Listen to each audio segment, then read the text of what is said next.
Hello everyone! Ayan, babangon na tayo kunwari sa higaan. O di ba guys, sisilip tayo sa bintana pagkagising sa umaga. Ayan, maglulod tayo ng ating mga labahin. O di ba guys, ganyan ang buhay nanay dito sa abroad. Pagbangon sa umaga, magtatrabaho na agad. Ayan, pag inom ng tubig, tignan natin kung ano ang gagawin natin. Magluluto tayo ng pananghalian. So ayan guys, maghihiwa na tayo ng mga rekado na ating gagamitin sa ating sinigang. So ayan nga yung ating binabad.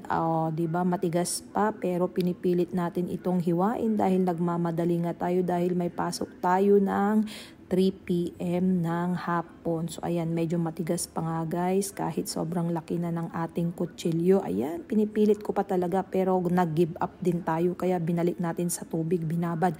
Kakain muna tayo ng almusal, mabilisang kain talaga ang gagawin natin guys. O di ba? Ganyan ang buhay nanay dito sa abroad, lalong-lalo na nga dito sa Canada. At syempre dahil nga nanay tayo, kailangan mabilisan lagi ang ating kilos, pagkain, paglilinis, pagluluto at kung ano-ano pa. O di ba guys? At syempre nagagawa pa nating mag-vlog-vlog kahit alam mong gahol na tayo sa oras. O pagkatapos nating kumain, ayan syempre magigisa na tayo. Pero ayan guys, yung ating karne, ang ginawa ko dyan yung parang pinrito ko pa siya ng konti para lumabas yung katas. Tapos ayan, igisa-gisa na natin sa bawang, sibuyas, luya at kamatis. Dahil nga sinigang na baboy yung ating lulutuin ngayong araw. So ayan, nilalagay ko na nga yung gabi dyan para lumapot yung sabaw. At tuluyan na itong lumambot kasabay nung ating pork. So ayan. Dito naman sa kabilang kawali guys ay naglalaga din ako dyan nung kalahati nung ating hiniwang karne. Gagawin naman natin itong binagoongan. Ayan. Plain na binagoongan lang yan, yung walang gata. So habang malambot na nga yung gabi, ayan, lang ako guys. Dinurog ko siya ng konti para lumapot yung sabaw. Tsaka nilagay na rin natin yung ating mga gulay. Ayan. Wala tayong okra dyan guys dahil walang available sa ating fridge. O di ba guys, mabilis ang ating pagluluto. Nilagay ko na nga yung pechay tapos may mga jalapeno sili pa dyan na nilagay natin.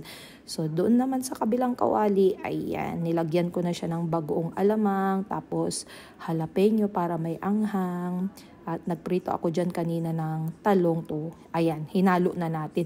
Uulamin naman yan bukas guys, itatago natin. So after natin magluto, ayan, dali-dali na tayo, papasok na tayo sa trabaho. Pero may isang oras pa tayo kaya dumaan na ako dito sa Costco. Sinadya ko talagang maaga guys para makadaan dito sa Costco para makapag-grocery ng mga kulang sa bahay yun. Nakita ko nga ito, nakasale itong tonkatsu na noodles.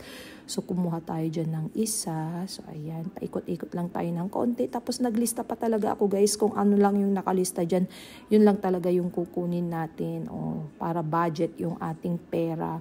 So ayan, ikot-ikot. Kuha tayo ng prutas dito. Kumuha ako dyan ng blueberry tsaka strawberry para may gawin si Miging shake. Tapos ayan, kailangan din natin ng pangsabon ng plato. Mabuti na lang at nakasale.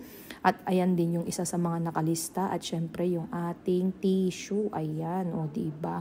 Kailangan din natin ng tissue kahit may tabo na tayo, may tissue pa rin. So ayan. Pinakita ko lang yung Doritos guys pero hindi ko yun binili. Ayan, kumuha tayo ng pre-taste. At syempre yung ating Himalayan salt. Ayan, wala na rin tayo niyan. At yung damit na guys, kumuha ako dahil magbo-birthday na yata yung pamangkin kong si Scarlett. Kaya kumuha na ako dahil naka-sale. O diba, may pangregalo na tayo in advance. At nakita ko si Ate Mambi, ayan, at kinakawayan tayo kaya sa kanya tayo pipila. O diba guys? Dito tayo pipila kay Ate Mambi. Ayan. Si Ate Mambi ay kagaya ko rin yan na content creator dito sa Edmonton at nagtatrabaho nga siya dito sa my Costco. Please follow po ninyo ang kanyang Facebook page na Mambi's TV. So ayan guys, o diba kahit sobrang busy, napakahaba ng lineup, nagagawa pa rin niya mag-smile, mag-chika-chika. O diba guys, ganyan ang mga momshi talaga guys, all around. Sabi niya kasi guys ay naging customer nga niya kanina si Maui Taylor. O diba guys, nandito nga kasi sa Canada daw si Maui Taylor at ayan nga. At siya nga daw ang kanyang customer kanina. O diba? So na-share ko lang guys at na-share lang din namin. So baka hindi ka pa nakakapag-follow sa ating Facebook page, naku, i-follow nyo na ako sa aking Facebook page, like and share at maraming salamat. Bye guys!